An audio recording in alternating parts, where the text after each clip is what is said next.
Ukraina president Volodõmõr Zelenski nõudis, et Vene ärimees Abramovitši raha antaks Ukrainale õhutõrje ostmiseks. Sellise avalduse tegi Zelenski pärast seda, kui meedias ilmusid šokeerivad üksikasjad tema kontaktidest Vene oligarhiga, kes edastas Ukraina presidendi kantselei sõnumi Vene diktaatorile Vladimir Putinile. Financial Times teatab, et Ukraina president kutsus tõepoolest eelmisel kuul Kiievisse Roman Abramovitši, et ebaõnnestunud veenda Vladimir Putinit otsestes rahuläbirääkimistes osalema. Zelenski palus Abramovitšil edastada Vene presidendile sõnumi valmisolekust isiklikult kohtuda. Ja kogu see teave tuli avalikuks alles pärast seda, kui Vladimir Putin teatas, et mingi ärimees edastas talle sõnumi Zelenskilt, mille järel Zelenski avaldas Venemaa diktaatorile avaliku kirja. Ja alles pärast seda tunnistas Zelenski, et jah, tõepoolest, ta kutsus Ukraina ühiskonna eest salaja Vene oligarhi Abramovitši Kiievisse. Too käis presidendi kantseleis ja nad suhtlesid omavahel.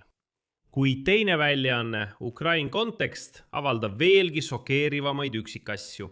Väidetavalt rääkis presidendipartei esindaja David Arahami ja isegi telefoni teel Vladimir Putiniga Abramovitši Kiievi visiidi ajal. Mis on tõsi ja mis on kuulujutud, uurime seda koos. Minu nimi on Aleksei Petši, arutame seda teemat koos, kuid enne kui alustame, palun tellige see kanal, pange videole like ja jätke selle video alla oma kommentaar. Ukraina president Volodõmõr Zelenski tegi Suurbritannia võimudele ettepaneku suunata Vene miljardäri Roman Abramovitši jalgpalliklubi Chelsea müügist saadud raha Ukraina õhutõrje tugevdamiseks. Intervjuus The Guardianile ütles Zelenski, et arutas selle küsimust Suurbritannia peaministri Keir Starmeriga ning edasi tema tsitaat. Peaminister ütles mulle, et ta teeb kõik endast oleneva ja ma tean, et meie diplomaatilised meeskonnad arutavad seda. See on keeruline olukord. Jutt käib peaaegu 2,5 miljardi naela suurusest summast, mille Briti võimud külmutasid pärast Abramovitši müüki. Abramovitš müüs Chelsea klubi, et kasutada seda raha hiljem Ukraina humanitaarabiks.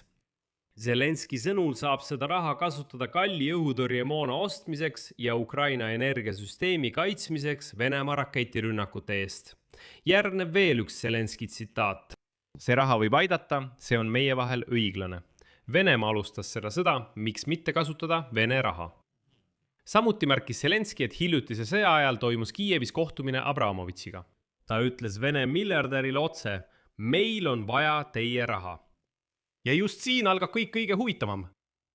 Sellest Zelenski ja Abramovitši kohtumisest polnud varem teada, kuni sellest rääkis Vene diktaator Vladimir Putin, kes ilmselgelt püüdis Ukraina ühiskonda lõhestada.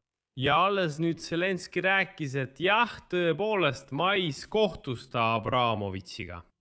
Ja andis tema kaudu Venemaa presidendile Putinile edasi ettepaneku relvarauks ja kahepoolseteks kohtumisteks. Zelenski märkis ka, et ei kavatse anda Donbassi Venemaale. Nagu ta ütles, oli see peamine sõnum. Ma ütlesin, et me ei lahku, me ei anna teile võitu sel viisil.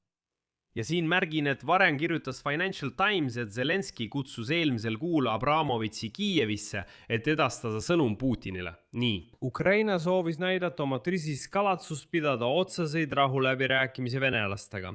Isegi kui USA, kes püüab olla vahendaja relvarahu saavutamisel, on Lähis-Ida sõjaga hõivatud. Nagu väljaanne kirjutab, loodab Kiiev, et edu Venemaa pealetungi peatamisel, mis on viimastel kuudel praktiliselt seiskunud suurte kaotuste tõttu, Vene vägede seas ja kaugõhurünnakutega Vene liinide sügavusse tekitatud kahju tõttu, annab tõuke viivitamatule relvarahule. Selle loo kronoloogia on järgmine. Möödunud reedel teatas Vladimir Putin, et 21. mail pärast reisi Kiievisse kohtus ta ühe ärimehega, nimetades teda, tsiteerin, üheks meie äriringkondade esindajaks. Ta kuulas Abramovitši ära ja keeldus kohtumas Zelenskiga. Lõpuks kinnitas ka Zelenski ise Financial Timesi teadet, öeldes juba Sky Newsile, et Abramovitš tõepoolest kohtus temaga Kiievis, kuid ta esitas selle loo veidi teise nurga alt. Järgneb Zelenski tsitaat. Ta tuli minu juurde ja tahtis mulle edasi anda, et nad on valmis, et nad tahavad aru saada, mida meie tahame teha. Ma ütlesin, et asi ei ole meis. Teie sõdite meie vastu meie territooriumil.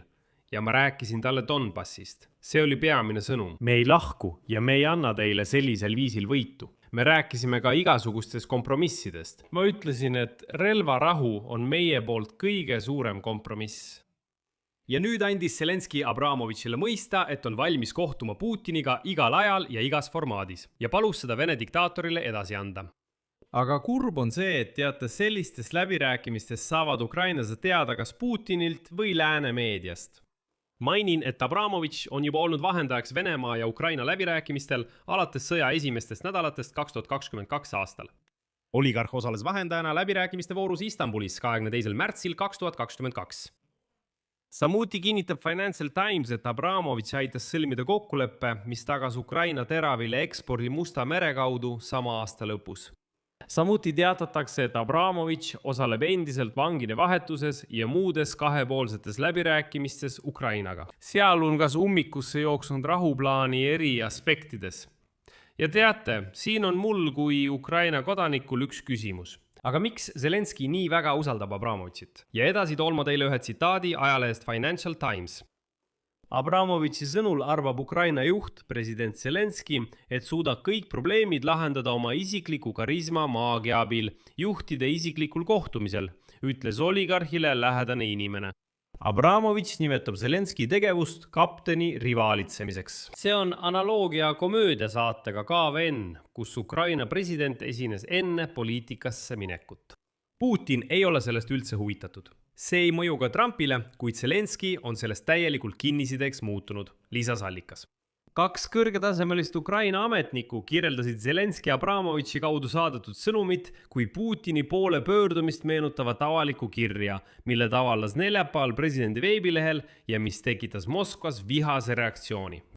Üks ametnikest ütles, et sõnumi toon oli vähem vaenulik kui avaliku avalduse toon. Ja lõpuks šokeeris väljaanne Ukraina kontekst veelgi rohkem. Väljaanne kirjutab, et presidendi fraktsiooni rahvateener juht ülemraadas David Arahamia rääkis lühidalt telefoni teel Venemaa presidendi Vladimir Putiniga kohtumise ajal Vene oligarhi Abramovitšiga. Märgitakse, et pärast seda külastas Abramovitš Ukrainat, et kohtuda isiklikult Zelenskiga 21. mail. Ja alles pärast seda ilmus see sama Ukraina presidendi avalik kiri. Aga nagu ma juba ütlesin, mängiti see avaliku kirjaga kaart selgelt selleks, et näidata pesemata venelastele, kes tegelikult süüdi on selles, et Ukraina droonid ja raketid lendavad Vene linnade pihta. Ukraina pakkus Putinile otse rahu ja läbirääkimisi, kuid ta lükkas need avalikult tagasi. Üldiselt jätan siia 3 punkti. Kirjutage oma arvamusi ja järeldused selle video alla kommentaaridesse. Tellige kanal, vajutage kellukesele ja ärge unustage vajutada meeldib nuppu. Kui soovite toetada selle YouTube'i kanali tööd, saate seda teha rahaliselt kasutades ükskõik millist annetust selle video kirjelduse all olevate linkide ja rekvisiitide kaudu. Sellega on kõik. Hoolitsege enda eest, kõike head jätkub.